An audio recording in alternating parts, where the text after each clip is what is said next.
हम राधा राधा राधा जप रहे हैं, ये कृपा है और यही हमारा साध्य है। सिद्ध होने के बाद क्या होता है? यही तो होता है, अपने आराध्य देव में तन्मय। वही हम तन्मयता वर्तमान में साधन के बल से कर रहे हैं। तो साधन बल क्या है? कृपा।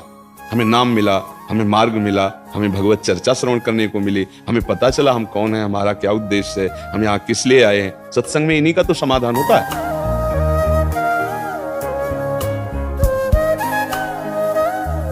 विनाश के लिए उनको अवतार लेने की जरूरत है। मूल बात उनकी समझने की है। वो अवतार कब लेते हैं? जब सब बड़े बड़े महात्मा व्याकुल होकर उनको पुकारते हैं। वो अवतार कब लेते हैं? सर्वत्र व्याप्त भगवान जब प्रेम से पुकारा जाता है तो अवतरित हो जाते हैं। हरि व्यापक सर्वत्र समाना प्रेम से प्रकट हो। प्रेम कहां है? भगवत प्रेमी महात्माओं को। वो कहां है? भारत भूमि में।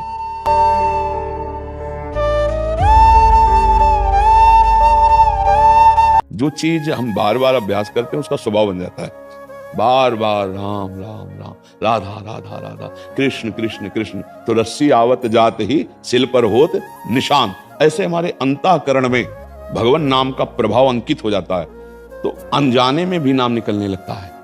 हम जप नहीं रहे फिर भी निकलने लगता है, क्योंकि अभ्यास हो गया ना उसका जपने का। तो ऐसे ही महादुख के समय, मृत्यु के समय भगवान की असीम कृपा और वो जो नाम जीवन भर जपा है वो स्फुरित हो जाता है।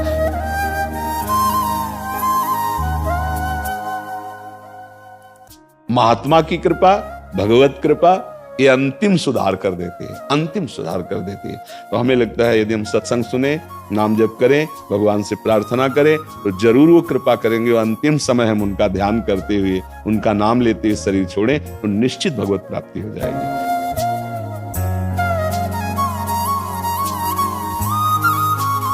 जब काम का आकर्षण होगा और काम की सुविधा माया दे देगी, तो उस समय कोई भी ऐसा सामर्थ्यशाली नहीं पूरी सृष्टि में जो अपने को बचा ले। वो केवल भगवद आश्रित ही बचेगा, दूसरा नहीं बचेगा। दूसरे की सामर्थ्य नहीं है कि बच जाए। उस समय करो सदा तिनके रखवारी, जिम बालक राखे महतारी।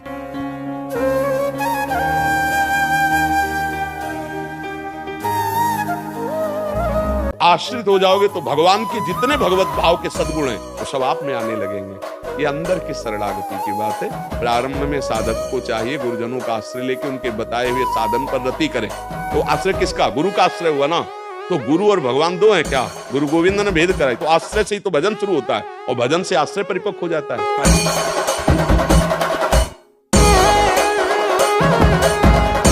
नहीं, असुर किसे कहते हैं? जो पराई माता बहनों से व्यभिचार करता है, जो दूसरे के शरीरों का नाश करके मांस खाता है, जो कोई भी धर्म मर्यादा को नहीं मानता है, मनमानी आचरण करता है। ये विदेशों में ज्यादा पाया जाता है, नहीं पाया जाता। आप विचार करके देखो, मनमानी आचरण है ना, तो वहां भगवान का क्यों अवतार नहीं हो गया? महात्माओं की आराधना, उनको सखा भाव से, तो भगवान अवतरित होकर सखा, एक संकल्प में दुष्टों का विनाश कर देने वाले भगवान दुष्टों के लिए नहीं अवतरित हुए, प्रेमियों के लिए अवतरित हुए।